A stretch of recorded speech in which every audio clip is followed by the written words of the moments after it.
PSVR1 library was filled with some unforgettable games and experiences, so when PSVR2 was revealed to not feature backwards compatibility, we were definitely concerned that a lot of games might get left behind. But what we've heard since then has been really promising. Developers are bringing their PSVR1 games to PSVR2 with enhanced controls and 4K visuals. And while we're still waiting to find out what's happening with a good percentage of the PSVR1 library, this is certainly a good start.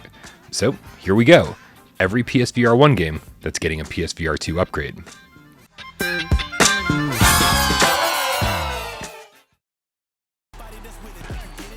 For just $4, owners of 2MD VR Football on PSVR1 will get the pseudo 1.5 sort of sequel, 2MD VR Football Unleashed All-Star, featuring a whole slew of improvements. The long-awaited follow-up to Vertigo Games' Arizona Sunshine thrilled some, but bored others. But luckily, it's getting way more content, improved graphics, and sense controller enhancements for the PSVR2 launch. Players looking for a more fast-paced modern military shooter on PSVR were kind of out of luck until Albo hit the scene. With plenty of game modes and semi-realistic visuals, we can't wait to see how PSVR2 improves the look and feel of this one. Beat Saber is practically synonymous with VR, so it would have been strange for PSVR2 to launch without it. Now that said, the only thing we learned about the PSVR2 version of Beat Saber is that it is indeed coming. We have no idea when, or how much, if anything. There's no denying that Cave Digger 2's co-op multiplayer gameplay loop is a blast, but a ton of bugs made it hard to enjoy on PSVR1. With some polish and attention to detail, it would be great if Dig Harder got a second chance on Sony's second VR headset. Not a lot of details were revealed about the PSVR2 version of Creed Rise to Glory, now with the additional word championship added to its title. The blog post mentions brand new game content, modes, and settings, but we have no idea how developer Survios will handle the upgrade. My bet is that this could very well be a Firewall Ultra situation, where they treat it as a new game despite being more of a pseudo-sequel. But really, anything's possible at this point.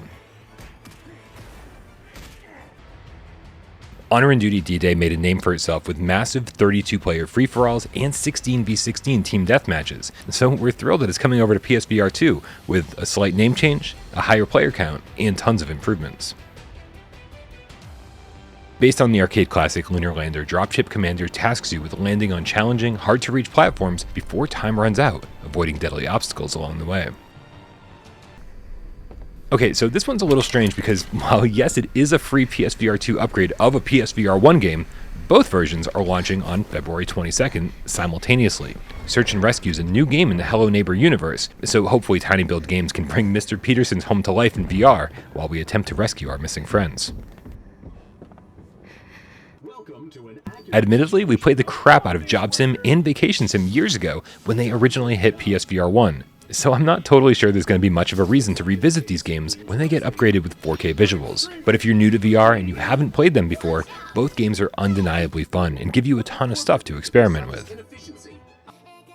Fans of Kazuna AI can finally rejoice as you'll be able to play this rhythm game featuring the popular Japanese VTuber at the launch of PlayStation VR 2.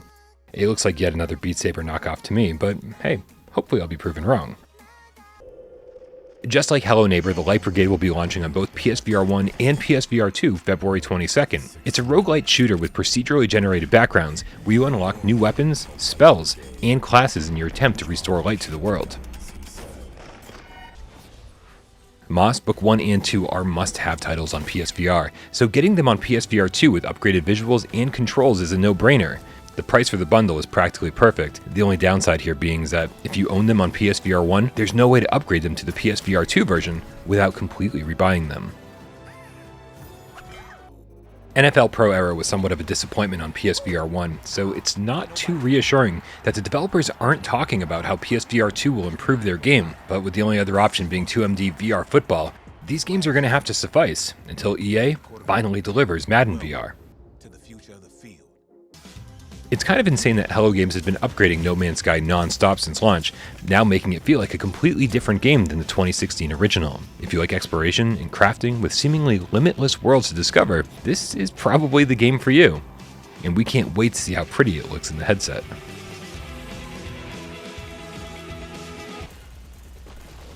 The PSVR2 version of Pistol Whip looks like it'll be taking full advantage of the new headset and controllers. You'll feel bullets graze past your head, and every weapon has its own feedback for firing and reloading, plus adaptive triggers that provide different levels of resistance when the clip is empty or full. The award-winning PlayStation VR title Puzzling Places is coming to PSVR2 as well, with sharper textures, eye tracking for enhanced piece selection, adaptive triggers, room scale support, and will now include a 1,000-piece puzzle. It might seem silly to hype up a 3D jigsaw puzzle simulator, but trust me, it really is a great way to spend an afternoon.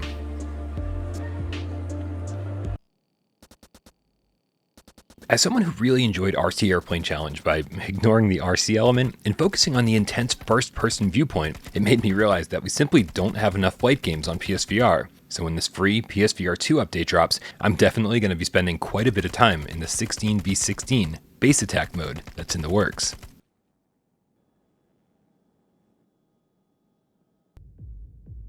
Not that Res Infinite looked bad on PSVR1, it didn't, in fact it looked incredible, but I can't wait to see what this game looks like in 4K, and being able to use eye tracking to target the enemies could really change the way that we play this game. Surprisingly though, Enhanced Games is charging an upgrade fee of $10, making them amongst the first developers to do so. The Walking Dead Saints and Sinners is regarded as one of the best games on PSVR, period. And the fact that developer Skydance Interactive is adamant that Chapter 2 Retribution is still coming to PSVR1 at some point, well, that's kind of cool. We don't know yet how gamers will be able to upgrade these to the PSVR2 versions, but we do know that both of them are coming soon to PSVR2.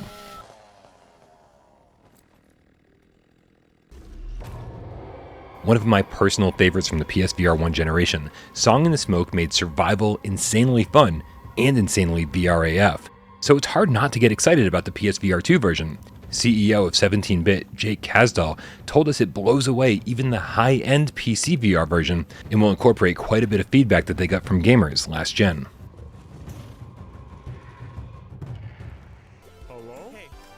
If I had to pinpoint two of StarTender's biggest problems on PSVR1, they'd have to be the blurry graphics and clumsy move controls. So knowing that both of these issues will be addressed in the PSVR2 upgrade is enough for me to give it a second chance.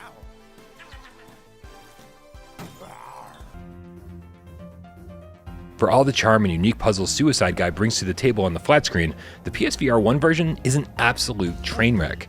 Downgraded graphics, choppy frame rates, game-breaking bugs, and clumsy interactions are just the tip of the iceberg. So hopefully developer Chubby Pixel can fix all of those issues with a free upgrade for everyone who wasted their money last gen.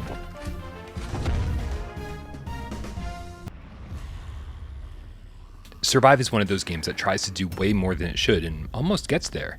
It's the kind of game that you're willing to fight through the jank and the blur in order to enjoy. While on PSVR2 the environment should be crystal clear and analog sticks will make traversal so much easier. Plus we're hoping the 2-player co-op becomes 4-player co-op, just like its PC VR counterpart.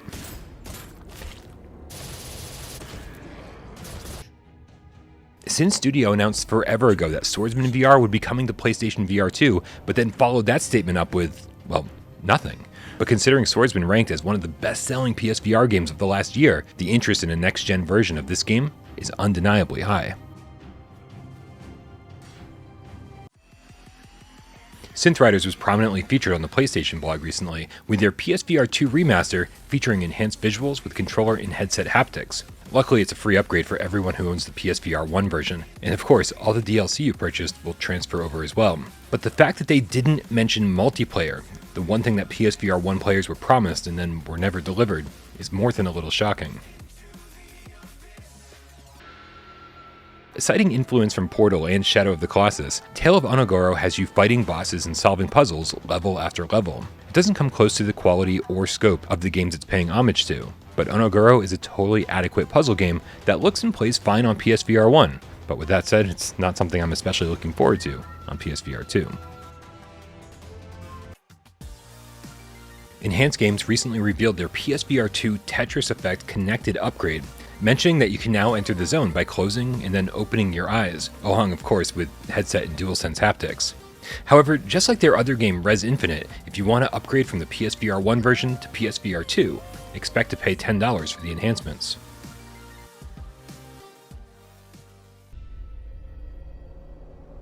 Thumper was an incredible launch title for the original PSVR, coining the phrase rhythm violence and bringing a new twist on a somewhat dated genre. So the news that it's coming to PSVR2 will be great for all the new VR gamers out there who haven't yet experienced what it's like to pilot a chrome beetle through the depths of hell. When Zenith hit PSVR1, I never thought it would play as well as it did. The ability to run around these gigantic world maps with up to 50 players, leveling up, killing enemies, doing side quests, cooking, climbing, and gliding everywhere is just too much fun. It already looked and played great on PSVR1, so getting to play the all-new content coming our way on PSVR2 with even better graphics and control? Amazing.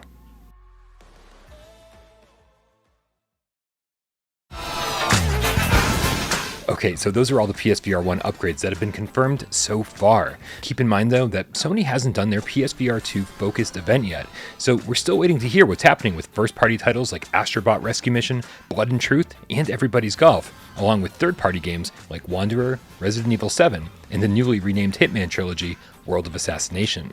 So stay tuned, we'll be updating this list as we hear more.